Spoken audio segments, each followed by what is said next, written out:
ne chicken flavor ne jingu de ne is loira dana do imma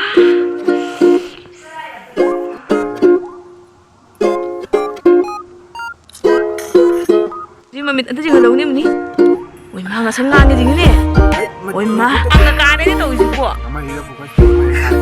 oi ma kap khare ne amadi mo thinking of you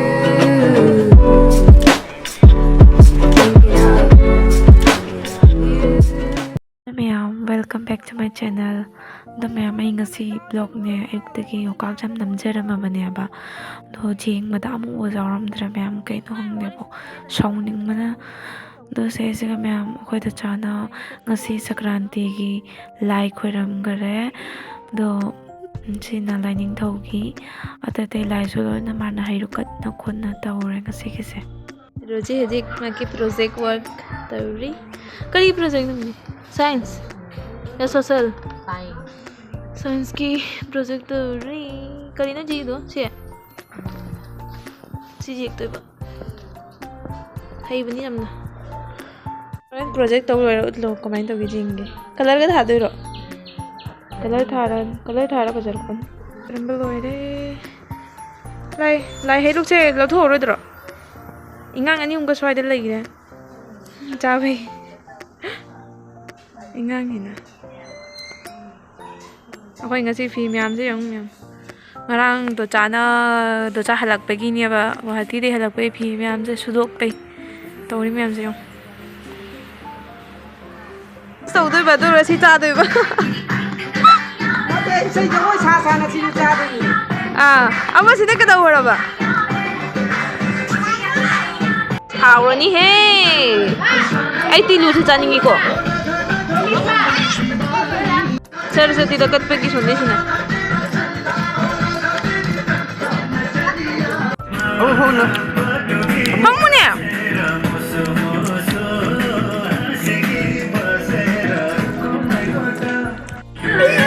유시다 형 인강 미안제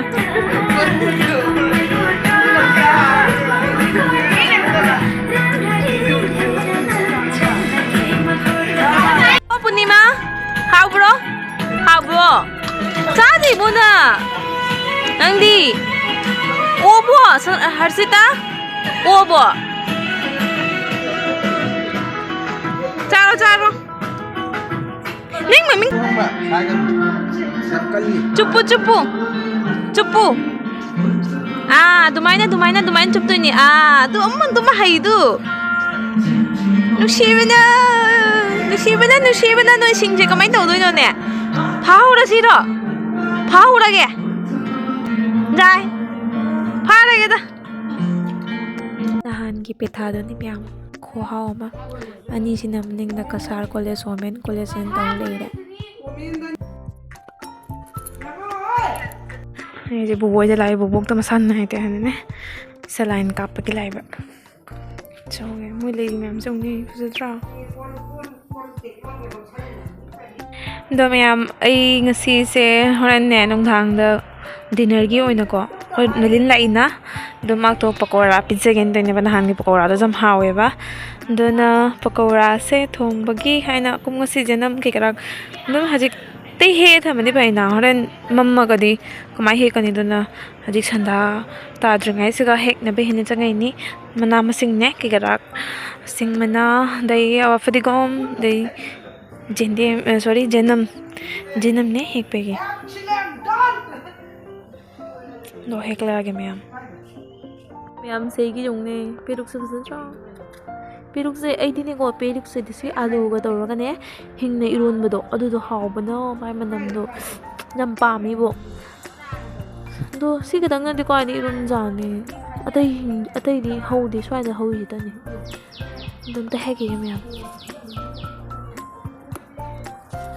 नहान की पकोड़ा दो ma'am फजन views फंगेबो आई जब हरावी दो ngasi gi sinadi khoi na den na nam chaninge na hai ba ko do magna chaninge ha ba su thongge ne toine ba do ne ma'am jing sing si gi sinam haw do ra kamai to do no khangde do haw na be di hona do ni nalin sai di ne ku gi ba khoi da lag da ba ꯑꯗꯣ ꯃꯌꯥꯝ ꯁꯤꯒ ꯂꯩꯔꯦ ꯑꯩꯈꯣꯏ ꯅꯥꯂꯦꯟꯒꯤ ꯆꯤꯛꯀꯟꯒꯤꯅꯤꯅꯦ ꯃꯥ ꯀꯩ ꯋꯥꯅꯣꯅꯦ chicken ꯐ꯭ꯂꯦꯚꯔꯅꯦ ꯑꯩ ꯖꯤꯡꯕꯨꯗꯤꯅꯦ ꯏꯁ ꯂꯣꯏꯔꯦꯗꯅ ꯑꯗꯣ ꯑꯩꯗꯤ ꯆꯥꯔꯣꯏ ꯃꯣꯏ ꯃꯥꯀ ꯔꯣꯖꯤꯒ ꯆꯥꯗꯣꯏꯅꯦꯕ ꯑꯗꯣ ꯑꯩ ꯃꯥ ꯍꯧꯗꯣꯏꯅꯤꯗꯣ ꯎꯠꯂꯛꯀꯦ ꯃꯥꯁꯦ ꯀꯥꯏꯅꯣꯅꯦ 2x ꯅꯤ ꯁꯤꯗꯤ ꯑꯩꯗꯤ 3x ꯍꯥꯏꯗꯤ ꯇꯧꯔꯝꯃꯦ ꯍꯥꯎꯔꯅꯤ ꯌꯦꯡꯉꯁꯤ ꯑꯩꯗꯤ ꯆꯥꯗꯦꯀꯣ ꯃꯣꯏꯅꯤ ꯆꯥꯗꯣꯏꯁꯦ ꯆꯤꯛꯀꯟ ꯐ꯭ꯂꯦꯚꯔꯅꯤ ꯂꯣꯏꯔꯦ ꯌꯦꯡꯉꯁꯤ ꯑꯦ ꯃꯥ ꯕꯨꯝꯒ ꯄꯥꯏꯅꯤ ꯅꯪꯉꯣꯟꯅꯦ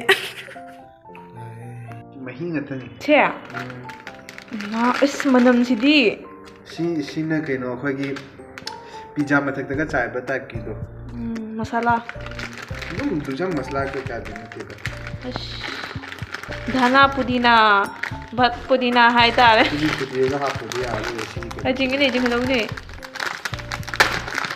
ꯃꯤꯒꯤ ꯇꯥꯏꯞꯅꯦ ꯁꯤꯗꯤ ꯄꯨꯔꯥ ꯁꯤ ꯍꯥꯞꯈ꯭ꯔꯦ ꯑꯩꯈꯣꯏꯅ ꯂꯤꯟꯅ ꯊꯣꯡꯒꯠꯂꯛꯑꯅꯤ ꯍꯧꯖꯤꯛ ꯌꯦꯡꯉꯁꯤ ꯐꯨꯠꯄ ꯂꯣꯏꯔꯦ ꯁꯤꯒ ꯐꯨꯠꯄ ꯂꯣꯏꯔꯦ ꯏꯁꯤꯡꯗꯣ ꯂꯣꯏ ꯂꯧꯊꯣꯛꯑꯒ ꯑꯗꯒꯤ ꯃꯥꯏꯁꯦ ꯍꯧꯖꯤꯛ ꯃꯁꯂꯥ ꯍꯥꯞꯇꯧꯔꯦ ꯃꯁꯂꯥ ꯁꯤꯁꯦ ꯀꯩꯅꯣ ꯄꯤꯖꯥꯗꯒ ꯆꯥꯏꯕ ꯇꯥꯏꯞꯇꯣ ꯃꯥꯟꯗ꯭ꯔꯥ ꯍꯣꯏꯅꯦ ꯁꯤ ꯖꯤꯅꯝꯅ ꯀꯩꯅꯣ ꯖꯤꯅꯝ ꯑꯗꯨꯃꯥꯏꯅ ꯇꯧꯔꯤꯅꯦ ꯑꯁꯦꯡꯕꯗꯤ ꯑꯩ ꯅꯠꯇ꯭ꯔꯒ ꯑꯩꯈꯣꯏ ꯀꯦꯁꯦꯠꯇꯒ ꯌꯥꯎꯕ ꯀꯩꯅꯣꯗꯨꯔꯕ ꯀꯦꯁꯦꯠꯇꯤ ꯑꯗꯨꯏꯗꯣ ꯃꯥꯅꯦ ꯃꯥꯟꯁꯤꯜꯂꯛꯇ꯭ꯔꯥ ꯀꯩꯅꯣꯁꯦ ꯑꯗꯩ ꯑꯉꯧꯕ ꯑꯃꯁꯨ ꯌꯥꯎꯏꯅꯦ ꯑꯉꯧꯕꯁꯤꯕꯨꯗꯤ ꯑꯩꯈꯣꯏꯒꯤ ꯀꯩꯅꯣꯗꯒ ꯍꯪꯒꯥꯝ ꯃꯔꯨ ꯑꯗꯨꯃꯥꯏꯅ ꯇꯧꯔꯤꯅꯦ ꯁꯤꯗꯤ ꯊꯣꯏꯗꯤꯡ ꯑꯗꯨꯃꯥꯏꯅ ꯇꯧꯕ ꯊꯣꯏꯗꯤꯡ ꯁꯣꯔꯤ ꯍꯪꯒꯥꯝ ꯃꯔꯨ ꯍꯥꯏꯖꯤꯜꯂꯨꯔꯦ ꯍꯪꯒꯥꯝ ꯃꯔꯨ ꯍꯥꯏꯗꯨꯗꯤ ꯌꯦꯜꯂꯣ ꯀꯂꯔꯅꯤ ꯀꯔꯤꯅꯣ ꯑꯩꯅ ꯁꯨꯝ ꯇꯧꯁꯟꯕ ꯀꯩꯅꯣ ꯍꯥꯞꯇ꯭ꯔꯗꯤ ꯂꯩꯕꯅ ꯍꯥꯜꯂꯤ ꯍꯥꯞꯇꯦ ꯍꯥꯞꯀꯗꯅ ꯃꯩꯁꯦ ꯑꯝꯇ ꯈꯤꯇꯪ ꯆꯤꯈꯥꯏꯒꯦ ꯍꯥꯞꯄꯣ ꯏꯃꯥ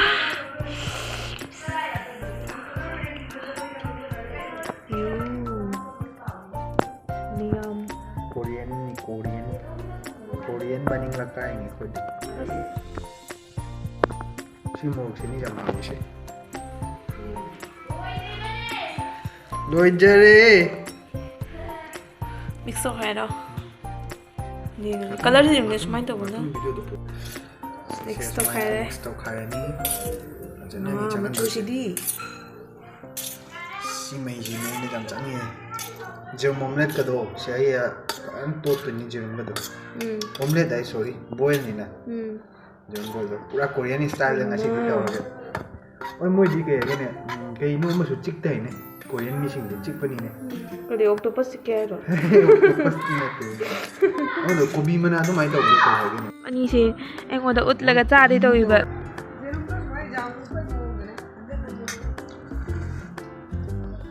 ꯀꯃꯥꯏꯅ ꯇꯧꯏ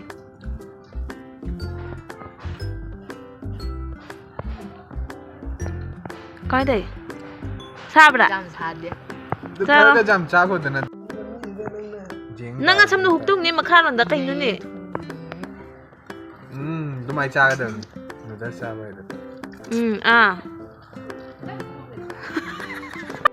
ꯑꯣ ꯇꯥꯆꯧꯄꯤ ꯅꯂꯤꯟ ꯍꯥꯏꯗ ꯑꯃꯇꯪ ꯂꯧꯖꯒꯦ ꯃꯌꯥꯝ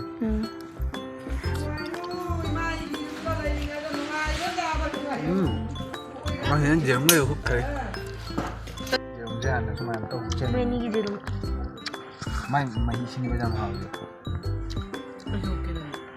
ꯗꯥꯏꯔꯦꯛ ꯑꯩ ꯗꯥꯏꯔꯦꯛ ꯍꯨꯛꯀꯤ ꯇꯧꯅꯤ ꯐꯨꯟꯅ ꯁꯤꯔꯅꯤꯍꯦ ꯖꯦꯔꯨꯝ ꯃꯄꯨꯝ ꯑꯃ ꯍꯨꯛꯆꯜꯂꯒ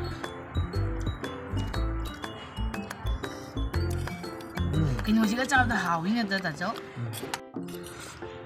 ꯈꯨꯆꯥ ꯂꯩꯕꯅꯤ ꯈꯪꯗꯦ ꯑꯩꯈꯣꯏꯗꯤ ꯁꯨꯃꯥꯏꯅ ꯒꯣꯛ ꯒꯣꯛ ꯍꯨꯛꯄꯤꯅꯤꯌꯦ ꯑꯩ ꯀꯥꯞꯀꯦ ꯑꯩ ꯀꯥꯞꯀꯦ ꯂꯥꯎꯂꯨ ꯆꯥꯔꯣ ꯅꯝꯗꯤ ꯅꯝꯗꯦ ꯑꯩ ꯖꯦꯔꯨꯝ ꯑꯣꯏ ꯆꯥꯖꯒꯦ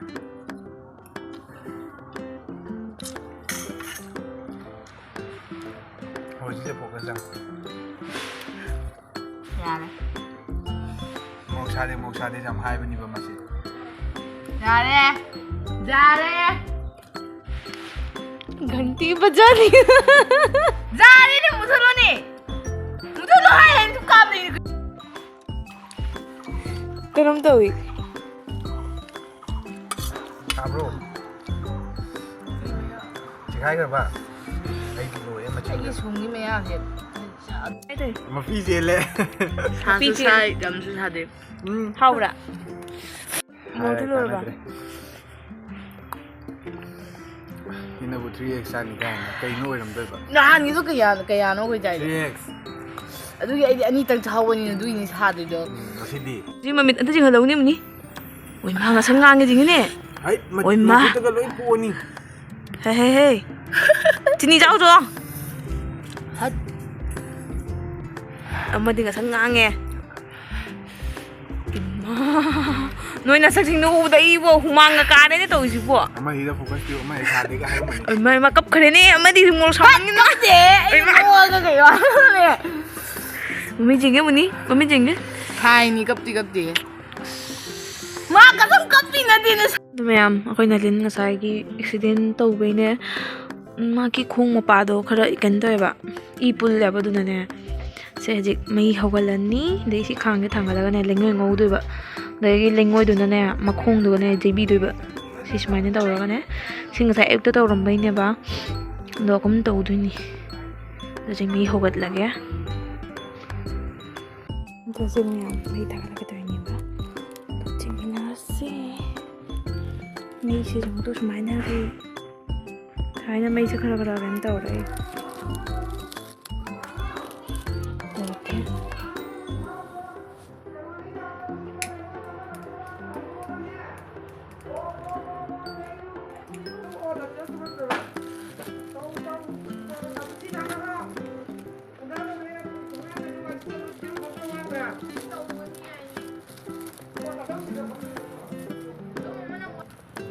ꯑꯩꯁꯦ ꯌꯧꯅꯦ ꯌꯥꯝꯅ ꯍꯩꯕꯩ ꯇꯥꯏꯞꯇꯅꯤ. ꯀꯩꯁꯨꯝ ꯍꯩꯕ ꯑꯝꯇ ꯇꯧꯔꯤꯃꯤꯅ.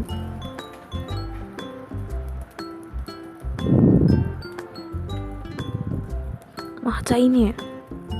ꯑꯩꯗꯤ ꯆꯥꯔꯔꯣꯏꯗ꯭ꯔꯥ ꯈꯜꯂꯨꯔꯦ. ꯆꯥꯛꯂꯦ. ꯑꯗ ꯆꯥꯛꯀꯤꯁꯅꯨꯅ. ꯆꯩꯁꯦ ꯋꯥꯆꯦꯠꯅꯤꯅ ꯑꯗꯨꯅ ꯏꯟꯖꯥꯡꯅ ꯆꯛꯏꯅꯤ.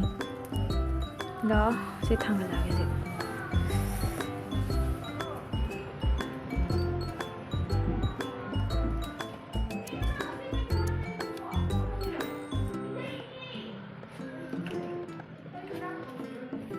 ꯂꯩꯉꯣꯏꯗꯣ ꯍꯥꯞꯄꯅꯤ ꯍꯧꯖꯤꯛ.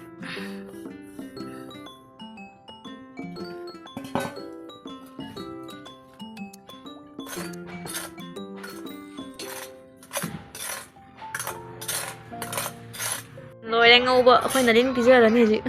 ꯅꯂꯤꯟ ꯄꯤꯖꯗꯧꯔꯕꯅꯤ. ꯁꯦ. ꯈꯥꯕꯩꯁꯤꯗꯤ ꯂꯣꯏꯔꯦ. ꯈꯥꯡꯁꯤꯁꯨ ꯐꯖꯔꯦ. ꯑꯗꯣ ꯃꯌꯥꯝ ꯑꯩ ꯍꯧꯖꯤꯛ ꯍꯧꯒꯦ ꯇꯧꯔꯦ ꯄꯀꯣꯔꯥꯁꯦ. ꯑꯩꯅꯅꯦ ꯀꯩꯅꯣꯁꯦ ꯁꯤꯡꯁꯦ ꯍꯥꯞꯄ ꯀꯥꯎꯈ꯭ꯔꯕ. ꯍꯥꯏꯕꯗꯤ ꯁꯤꯡ ꯃꯅꯥꯕꯨꯗꯤ ꯍꯥꯞꯄꯦꯕ. ꯑꯗꯨꯁꯨ ꯃꯅꯝꯗꯣ ꯅꯨꯡꯁꯤꯅꯕ ꯍꯦꯟꯅꯀꯣ. ꯑꯗꯣ ꯁꯦ ꯍꯧꯖꯤꯛ ꯑꯃꯨꯛ ꯃꯤꯂꯥꯏꯗꯗꯤ ꯆꯥꯔꯔꯣꯏ. ꯑꯗꯣ ꯁꯤꯁꯦ ꯂꯩꯔꯦ.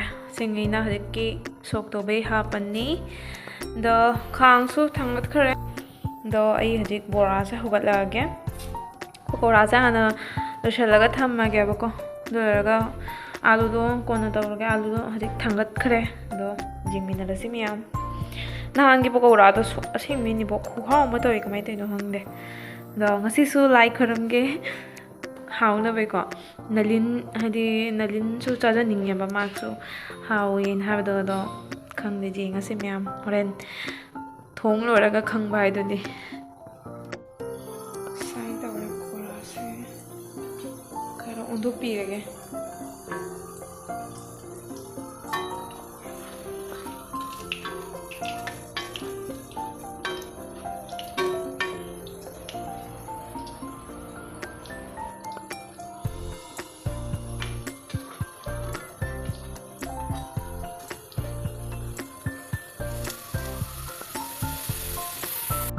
मैम से लेरे पकौड़ादो हौब लोरे आलू बॉइल तौबसु लोरे दैसे से लेरे ngसाइगी कनोगी मही से बोरा तौगिबगी बेसोनगी महीनी से लेहौसे तो जगै थोंगलअके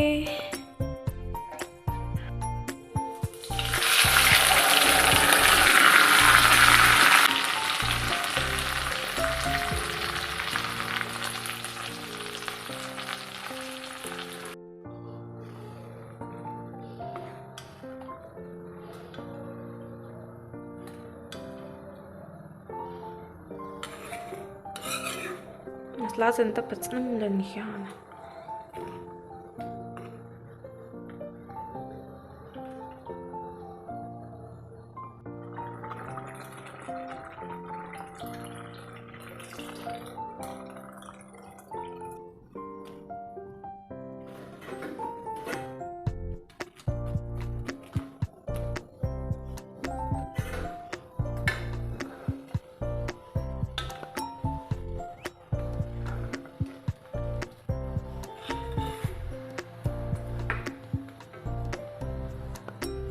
ꯍꯥꯞꯄꯒꯦ ꯃꯌꯥꯝꯁꯦ ꯁꯥꯏꯟ ꯇꯧꯔꯦ ꯑꯍꯥꯟꯕꯩꯗꯤ ꯃꯌꯥꯝꯁꯦ ꯂꯩꯔꯦ ꯄꯀꯣꯔꯥ ꯊꯣꯡꯕꯗꯣ ꯉꯁꯤꯒꯤ ꯃꯆꯨꯁꯦ ꯀꯩꯅꯣꯝ ꯇꯧꯏ ꯈꯪꯗꯦ ꯑꯗꯨꯁꯦ ꯂꯩꯔꯦ ꯑꯩ ꯆꯥꯛ ꯊꯤꯗ꯭ꯔꯤ ꯑꯩ ꯄꯀꯣꯔꯥꯁꯦ ꯂꯧꯊꯣꯛ ꯊꯝꯃꯕꯅꯦ ꯆꯥꯔꯣ ꯂꯧꯊꯣꯛ ꯑꯩ ꯃꯈꯜ ꯂꯧꯊꯣꯛꯑ ꯆꯤꯡꯍꯜꯂꯛꯑꯒꯦ ꯆꯥꯔꯣ ꯂꯧꯊꯣꯛ ꯅꯪꯅꯁꯨ ꯑꯗꯨꯝ ꯀꯣꯠꯂꯣ ꯅꯪꯅꯁꯨ ꯑꯗꯨꯝ ꯍꯥꯞꯄꯣ ꯆꯤꯡꯍꯜꯂꯛꯀꯦ ꯊꯨꯒꯥꯏꯔꯒꯦ खरी थुगाइरगे ना ना ना ना ना केने देखी अंदर थुगाइर चिंगनगी बादे खबर मन छिलो तुम्हें की कर से रे वाओ वाओ नी दो मैम आई ब्लॉग से जाम सांगालरोगे मथंगी नेक्स्ट की ब्लॉग तुम उनरसे मैम तो ngasi gidi bye bye subscribe like share to video ma'am bye bye tata